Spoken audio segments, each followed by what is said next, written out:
Hello there, welcome to Proper Unskimmed once more. My guest tonight is Kathy McDaniel, who, in a similar way to a previous episode with Bob Coppice, would like to talk to us today about near-death experiences, or in fact, DNDEs, distressing near-death experiences. But also, we're going to evolve past that into coma care and things along those lines that Kathy's going to tell us about. Kathy, would you like to introduce yourself for us and let us know your experience? Kathy McDaniel, and I had a distressing near-death experience about 26 years ago. I had been caring for a friend, and about 9 months of caregiving kind of did me in. So when I caught the flu, I got pneumonia and then ARDS, which is acute respiratory distress syndrome, and was rushed to the hospital with no pulse. And woke up there a couple of days later in an oxygen tent with my family around me. The doctor said that I had ARDS, and that's lung failure. And back in the day, they weren't saving very many people that had that. They automatically put people into drug-induced comas, Yeah. and then kind of threw the book at them, medically speaking. The last thing I remember the doctor saying to me was, we're going to be taking your brain offline here with these drugs, and you won't be able to remember a thing. Yeah. Yeah. And he was wrong. Infamous last words. Yeah, famous last words. So after saying goodbye to my family, he, Yeah. gave me the drug, and I blacked out. But I don't know when, but sometime in that period, I woke up and I was just in what they call the void. I didn't know that at the time, but it's just completely dark, no sound. You don't know if you're standing or sitting, you're just aware, and So do you feel like you've woken up in that moment? yeah, I just woke What up. is, yeah. And I was like in a closet. When we were kids, you play hide and go seek. And if you hide in the closet, it's perfectly dark and you be real Yeah. quiet so that your brother or sister can't find you. And that's what it felt like. And like I say, I didn't want to touch anything because I didn't know what was out there. Yeah. And I thought, well, this is just strange. But I don't know how long I was there. But then it started to get lighter, and I thought, oh, okay, I'm someplace where the sun's coming up. And it got lighter, but there was just a swirling kind of fog, and that was strange. And it started to get quite warm, and I was uncomfortable. And then I started hearing these weird noises all around me, like screaming or moaning. And I thought, wow, what is going on? And then finally, this voice came out of the fog that just said, do you know where you are? And, oh man, that was just like the spooky movies my brother and sister and I used to watch when we were younger. And I thought, hell? And it just went, wow, with this horrible spooky Yeah. laugh. And wow, I just took off running, anything to get away from that voice and what it might be attached Yeah. to. What the hell's going on? Hold on. Yeah, so that was a beginning of a very long series of events. I didn't feel dead. That didn't cross my mind. I just I thought I was just in a very weird place that I probably didn't belong, but I was determined to get out. And what came up was a series of segments. Yeah. I would be in the dark, and then all of a sudden, these really bright lights would come up. And then I'd look around, and there would be a scene, like one time was kind of like a movie set. And then another time, um, oh, gee, I think one of the worst ones was the lights went out, and then there was like a burned out city, a bombed out city, and great big buildings. They all fallen down, and fires, and people are screaming and running all over the place. And wow, just out of the blue, that's where you find yourself. And when I started running to find a place to hide, I was climbing up on some concrete, grabbing onto the rebar, trying to get over the top. I was going to try and get inside a building and maybe find some other people. But I started to slip and I fell backwards and I thought, oh, I'm going to fall on that broken concrete and this is going to hurt.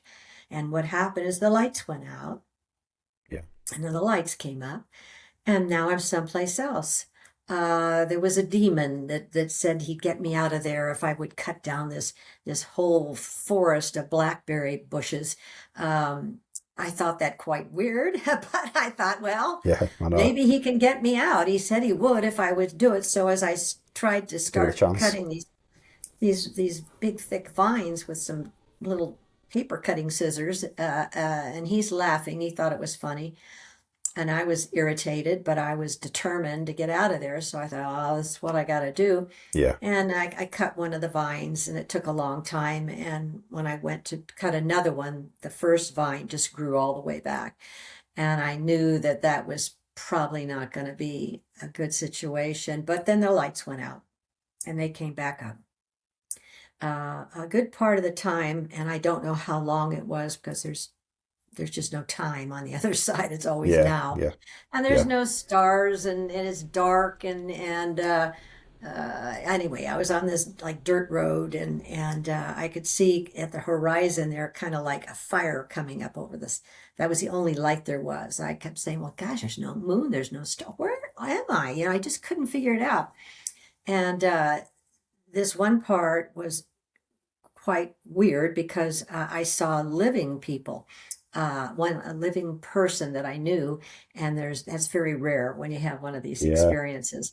There's a lady doing a book on it, but So anyway, a living person that you knew, so she's still alive, and you've seen her yeah, in she's this still alive. It void. was a it Yeah. was a relative. We're very close, and Yeah. I had been walking and walking and running into these demons and all these bad situations. I was getting exhausted, and I thought, Hmm. when am I going to get out of here? You know, what do I have to do? But I just all of a sudden smelled something really good, and I kind of picked up my pace, and there's, like I say, my relative. I don't like to use her name, No, no. and she was dressed in kind of an outfit, and she had tables of food everywhere. She's a very good cook. Yeah. And I thought, oh God, I'm so tired. I'm so hungry. I'm so thirsty. And I thought, this is great that I'm running into her. I thought this is very strange, but I'm feel fortunate. And I asked her, I says, oh, hi. And I gave her name, and she just looked at me like she didn't know me. And I thought, well, that's strange. But I said, oh, look, you're really busy. I can tell you must be having a party or something. But if you could just get me a plate of anything, just a couple of things and a glass of water, I'll get out of your hair. I'll be on my way. Hmm. And she just stopped and looked at me and she says, well, this is for the important people. And I thought, ow, that hurt. We were really close. And I says, Yeah. oh, Yeah.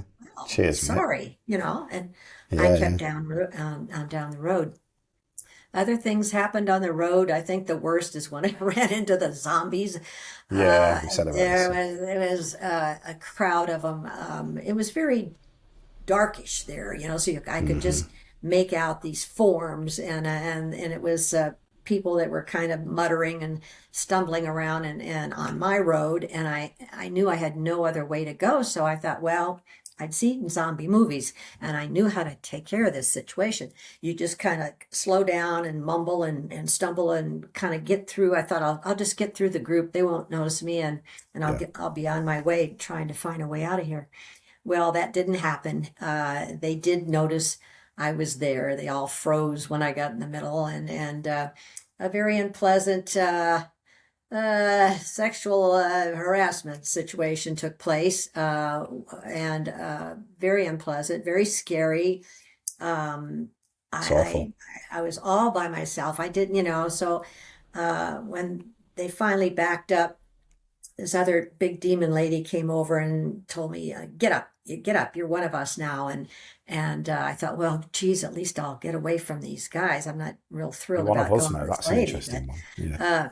Yeah. anyway, she led me, and there were other ladies that looked like had been attacked too. And this was near the end, and like I say, there was many segments, but we're pushed for Yeah. time tonight. Yeah. Yeah.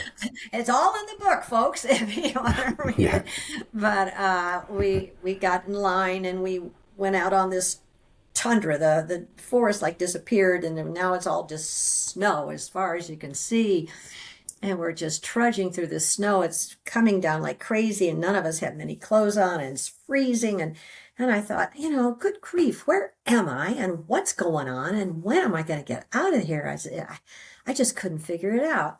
And so finally, we got to this crazy looking old shack thing that was in the middle of nowhere, literally. And she shoved us all in this shack, and the windows were blown out. There was no furniture or anything. And we're thinking, what the heck? So we're sitting on the floor, and when we weren't allowed to talk to one another. And I was just thinking, I don't know where I am. How am I going to get out of here? But I'm not going to give up. I'm just not going to give up. And so she came by, and I asked her, I said, excuse me. I said, I've been here a long time. I've had a lot of pretty bad experiences, and this seems particularly nasty. Is there something I don't know? And she just looked at me in disgust and says, well, it's Christmas on Earth. That's always the worst day in hell. Hell? What? And she told me to shut up or whatever. And I thought, I am a good Catholic girl. I have always been a good person. I don't belong here. I don't know how I got here, but I'm angry. I'm really mad. And so I thought, well, I know how to get her goat. I'll sing a Christmas carol. That'll get her.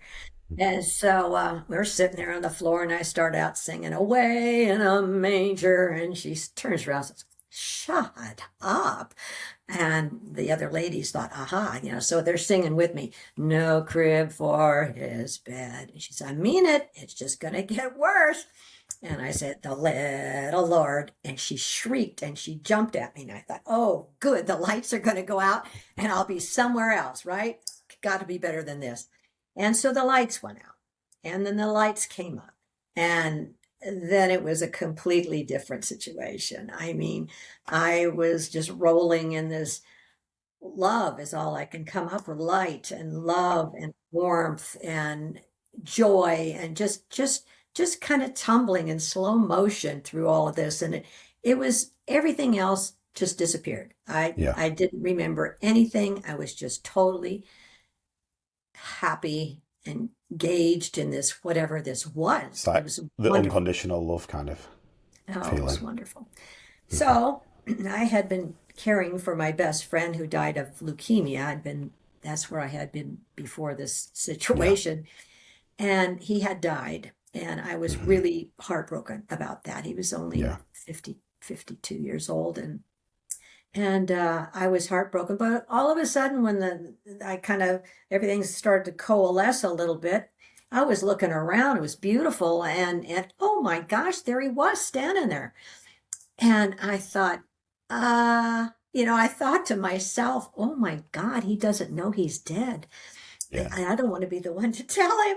And he starts laughing. And I thought, he heard me. And I didn't say that out loud. And he's going, get a clue. And I said, okay, he's dead.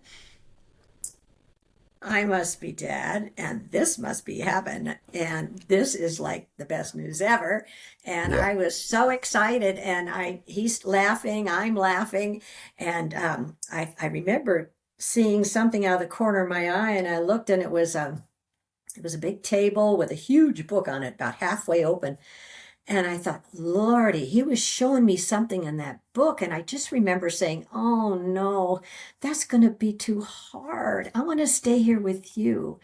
And I looked up at him, and he's going like this. And I said, and he starts coming closer, and he says, now, Mary Kay, that's what he called me, you've got too much left to do.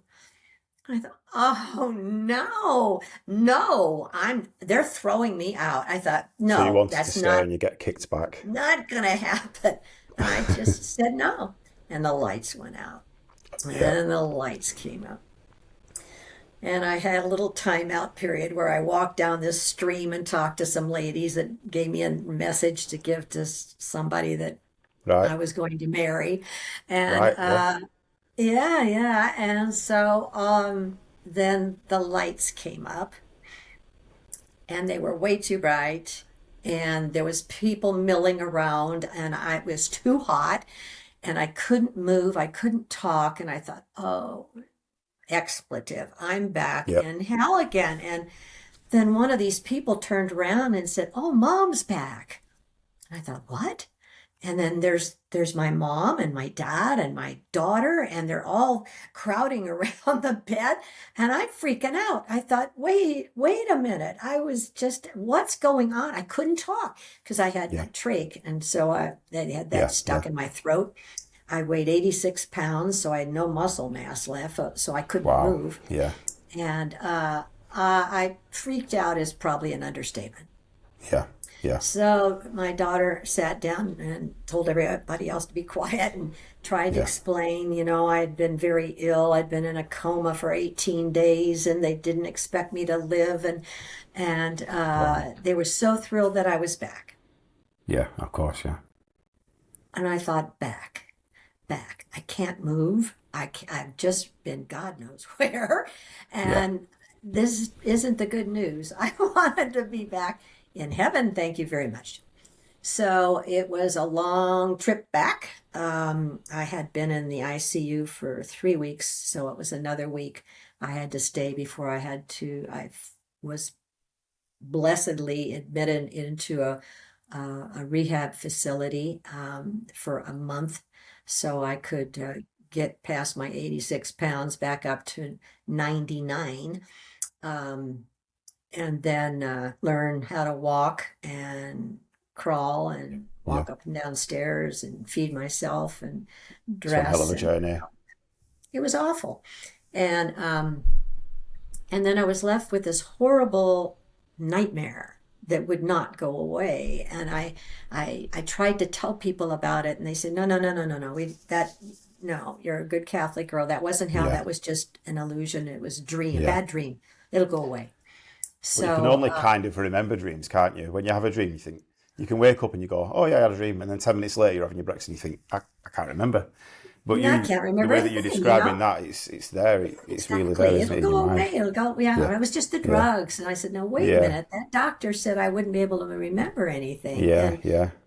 So anyway, I was left to my own devices. The man who saved my life asked me to marry him. It was that or go live with my parents at the age of 52. So we got married, a very kind man, and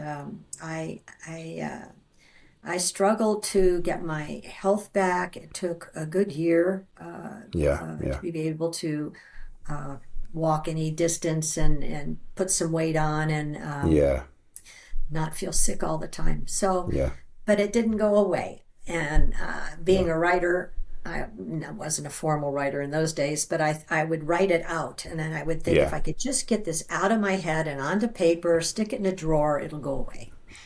But it didn't. It just was real. It was more real than my current life. It was just crazy. And so anyway, I struggled for a long time. Took about 10 years before I found IANS. That's the International Association for Near-Death Studies up in Seattle, which was only 45 minutes away from my house. And when you get back, you get the voice starts getting louder. It's kind of like your conscience, but it's loud. And it started through a series of these really weird coincidences. I found myself up at a IANS meeting. And it was a room full of people, lots and lots of people, and they had a speaker, and it was all about his glorious, trip to heaven and this and that, and the angels and rainbows and stuff. And I thought, that's not what happened to me, man. So after going to about 3 meetings, I thought, this isn't helping. I'm feeling depressed. Why am I the only person out of 100 people here? And so one of the people that ran the meeting came up and said, "Where are you going? You're sneaking out early again." And I said, "Well, this isn't for me." And he said, "Well, what do you mean?" And I says, "Well, I had a very different experience." He says, "Was it bad?" And I said, "Yeah." And why are you so excited? And I said, what? And he says, well, you know, about 20% of these are distressing, but nobody ever wants to talk about them. Yeah, And yeah, I says, gee, I wonder why. I mean, everybody's talking about angels and all their yeah. loving God, meeting God and all that. And I didn't. And he said, Quite well, the we have to opposite. hear about it. You have to get out Yeah, and tell us about it. And they strong armed me, and I yeah, thought, okay, fine. They had a yeah. sellout crowd come because they knew it was going to be a Wow. distressing one. They had everything but popcorn, you know. The place was packed. And I'm up there on the stage, you know, going, oh no, I Here haven't we told go. anybody. This is, you know, I thought, well, good. I don't really know anybody here. If they, you know, Yeah, throw true. me out for being a, you know, a bad person, that's the way it goes. So I thought, okay, you want to hear the story? I'll give you the fucking story. And I told everything. I mean, it was bad all the way Yeah, through. And I'm looking at these faces. So we're, you know, they're with me in the shack with the lady and the demon and all that. And boy, they're all yeah, bug eyed and they're thinking, oh my God, where's she going to go next? And yeah, yeah, so I told about the Christmas, you know, Christmas Carol yeah, and yeah, how we blasted into heaven and everybody goes yay when we finally all got out. They're going, oh my God. So it was a hit, and yeah, I felt so much better getting it out. I yeah, wasn't judged. I wasn't condemned. These were people who were thrilled to hear this story. They did yeah, not want it to happen to them. So they were yeah, hoping I would give them, you know, the secret handshake or something. And so we all agreed that if they found themselves in hell, they have to, you know, just sing a Christmas carol, get you out every yeah. time. Well, So it's it that the lightened up. rebellious attitude of yours, isn't it? That pulled you through everything. And who goes to hell and rebels and goes, nah, nah, not doing that. No. You know, uh, so anyway, that was the start of it changed things for them too. And I kept going to the meetings and I, you know, still all the wonderful people, but that was good. It was good. Yeah, And then we had one day, I guess, some poor guy came in and as a child, he'd had a really bad NDE. yeah, And so somebody, it was crowded. We had like, I don't know, 50, 60 people at these meetings. yeah, Somebody came running over and said, Kathy, we need you over here. And I says, why? I said, well, you're the hell girl. And I said, excuse me? And she said, we got some cheers, guy here thanks. had a bad experience and he wants to talk to you. And I says, oh, okay. So Yeah, I became the hell girl. And anytime somebody came in that had had a bad experience, you know, I was the go-to. And I thought, well, this is cool. You know, this is a purpose. yeah, I can make something good come out of this. And yeah, so I didn't feel so bad. And I kept going to these things, and they have annual conferences. yeah, yeah, And so I got talked into going to one of those, and oh my God, there's, you know, thousands of people there. And or, uh, yeah, it's huge. And yeah, all the speakers, and there was nobody really that talked about anything negative with 3 days of yeah, speakers. And I thought that was kind of odd. yeah. Did find out later that there's a lady named Nancy Evans Bush. She wrote 3 books about it. Right. She's in her 90s now. I got to meet her, and she wrote the Wow. foreword to my book, and Oh, she cool. saved my life. Saved my Yeah, life because she was the first one that I really read about that said this was not a bad thing that happened to bad people. This is just different. And yeah, so yep, in the yep. 26 years since I've had this experience, well, I wrote my book in during COVID. So Something to do. 2020 is when I had it published. And I've been on over 200 podcasts now, Yeah, and wow. a lot of them have really spoken to people that have been troubled Yeah. with having their own distressing near-death experiences. It's And I'm awesome that still you're with sharing your IANS. story.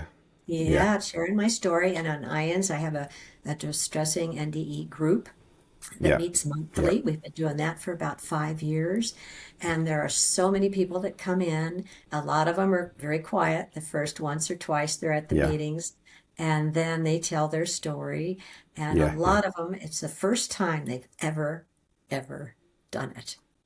And Wow. oh, they're It's so good. relieved, to finally get that off their chest, and in Yeah. an environment that's not judgmental, that's accepting. And, it's just, you weren't a bad person. No. Uh, the weird thing that I've found is that of all the people I've talked to, and there's been a bunch over the last 15 years, I would say at least 85% of them have been Catholics. And I That's found that interesting, isn't it? it's fascinating. And in talking, all of us talking together, it's like from a very, very early age, if you're Yeah. Catholic or any other probably strict denomination, there's rules. And one of them Mm. is if do this, you're going to hell. If you do Yeah. that, you're going to hell. Yeah. You can go to hell really easily. And Yeah. so when you start taking that in at 5 years old and your whole life, Hmm. that something like this happens, um, what is true is there is no hell. So you get over there and you really think you deserve it. And so I think you make your own. And we've got free Right. will. Yeah. If you want to make your own hell, honey, you go right ahead. But God doesn't have one. I wasn't there long enough to get my life review, but of the thousands and thousands and thousands of people who did, The life no, reviews are intriguing as well, aren't they? We talked about no that one ever previously. said they were judged. Nobody. Yeah. They said they have a Yeah. life review and they get to see their whole life. And it's not a matter of judgment. It's just understanding of what Yeah. your life meant. And then Seems to they create a do. balance, doesn't it? Yes, it is. And then they usually turn it around and you get to experience your life again as Yeah. if you were the people you were interacting with. I believe So, that a lot of people who've had a near-death experience, whether it's similar to yours or similar to the life review, seem to have had their faith altered at least slightly afterwards. slightly. Yeah. Yeah. Yeah, slightly. Yeah. Yeah. Yeah. When you have the life review, you get to experience how it felt to interact with you. So if you were a nice person, nobody's nice all the time. You get to feel how Yeah. that was. And if you were snarky or naughty with somebody, you get to feel the result of that pain. Yeah. And it's not a punishment, it's just an understanding Yeah. of Yeah. kind of karma. You put that out Yeah. so you get it back. Yeah. It just changed everything. Yeah, you're religious. I think people become spiritual, not religious. I mean, that's a real Mm. thing. I mean, SNR, you go in a hospital and you say, are you Catholic, Jewish, or SNR? Spiritual, not religious. All right. Um, Yeah. I'm not telling people to drop the religion. If it's No. working for you, fine. Yeah.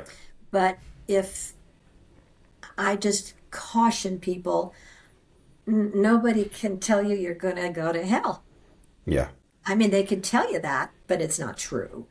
You can focus on And being a so good that person still. it really it makes life a lot easier. I was told after I'd been back a few months, I said, thou shalt nots did not work for me. I need some positive things to live Yeah. my life with. And I was told over a series of weeks to be loving and kind, Yeah. merciful and forgiving, Yeah. encouraging, grateful, Yeah. Absolutely. non-judgmental, and useful. That's all you got to do. And if you can't remember all that, just be loving and kind. Yeah. That's just the way to live your life. Yeah. And I find that's contagious. Yeah. That when you're kind to somebody, even though they're upset or ranting and raving, they'll calm down. Can even just be some like smiling at a stranger just can have even just a tiny Yeah, positive effect on them, and then maybe they'll smile at the next person, or they might get to work in a exactly. better mood and do something different or do something well. Yeah, And they'll be a little more patient, with you. yeah, yeah, So that's what I've been working on for a long time here. yeah, yeah, And what's been interesting for me is just in the last year or so, I've, it's been dropped in my lap yeah. about the comas. And I found a lady named Dayton, who's a nurse, and she is very anti-ECMO, the drug-induced comas. And she's found a way to intubate people without putting them out. And that sounds Right. kind of grotesque, but it's a process that she's perfected, really. And it allows people to not go through that coma phase. There's a couple of things can happen in coma. Some of them can be medically explained, and some of them can't. Yeah. Some of the medical things would be what they call ICU delirium, where people are thrashing about and having bad experiences, bad dreams. Yeah. That can happen only if you're I can't.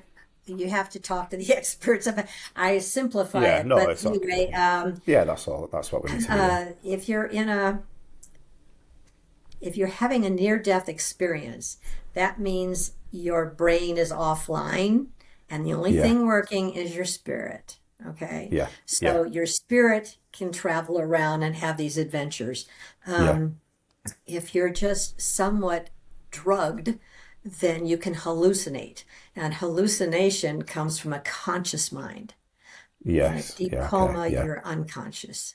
So I imagine in a drug-induced coma, you're about as close to death as you could be. They say that sleep's the coma cousin is of near death. death. That must be the sister of death, mustn't it? Yeah, coma has been determined near death. Yeah. Yeah. Yeah. But so there's people working on that from a couple of different angles, and I'd love to see them all get together and kind of pull that apart a little bit. I got on Facebook and was looking for just groups that had people that had been in comas, and I found 4 different Facebook groups. And I totaled up all their members, and as of today, there's 7,100 people on those groups that had terrible dreams that they can't get over, that was realer than real. And so those are near-death experiences, but nobody's explained that to them, that they weren't terrible people. It's just that, that happens in comas. So we're trying to, another fella, Alan Pierce, and his wife Beverly wrote a wonderful book called Coma and Near-Death Experience. And that's where I found Callie Dayton's name. He's talked to her too. But he is one that they have taught me what the difference between conscious and unconscious and how the delirium versus the actual near-death experiences. So there are people out there. So like you said, finally, that are trying to put the pieces together. So thank you for having me on your program and giving I us really appreciate you coming on. a few more people that we can help. Keep telling people, and people can find a space to explain themselves like they can in your groups. And if you could send me the links to your groups and things like that for your email, I'll make sure I put it in the bio, and hopefully some people can listen to this and find you. It's very easy, and then you just look under events, and they'll say a distressing near-death experience group, and you're welcome to join. You don't have to join IANS, but it's free. Yeah. So that's good. Yeah. Yeah, definitely. Yeah. Can I just jump back just a little bit, because there's one thing that's been on my mind, and as we've been going through. Do you know when you were in the near-death experience, but you were talking to your former friend, your friend who had passed away, I should say, sorry, and he showed you a book. Is the analogy of that you were halfway through the book, which means your story isn't finished? Yeah, my thought when I got back the was, book isn't closed. He said I had too much left to do looking at halfway, so I was 52. I'm 80 now. So my mom's 99. My dad died of COVID at 97. So I can hit 100. You got so years I there, think I was about halfway through. Yeah. Yeah, that's interesting, isn't it? It's a really interesting analogy. Yeah, brilliant. But the work that you're doing is fantastic, and like you said, you struggled for so long, not quite understanding what had happened, and maybe not being listened to, or know where that you knew where to go to speak. So hopefully people that have experiences that are similar to yours might be able to get some help a little bit sooner. I just wanted to ask as well before we wind down, the more people that you talk to who have had the distressing near-death experiences, are there common threads and themes that you see with them as well? Or are they all like entirely different? Well, everybody, it seems like the people that have heard me talk about that go back and say, wow, I've had several come up and say, I had segments too. And I could tie them back to things that happened just like you did. Like me, the first one, the bomb out city, I was in Santa Cruz, California in 1989 when the 7.1 earthquake hit. And I was downtown in my office and I had to get under my desk and the whole place was shaking. The town fell down. It was a brick town and people were screaming and running and fire engines. And that was my first, one of my first scenes in hell. I had been raped when I was in my early 30s. And so that scene came in. So I think I made my own hell. It was just weird. So that helped me so much to get rid of that idea of God being vengeful. You giving up fear of God. I look forward to going back. I mean, heaven is home. It's just home.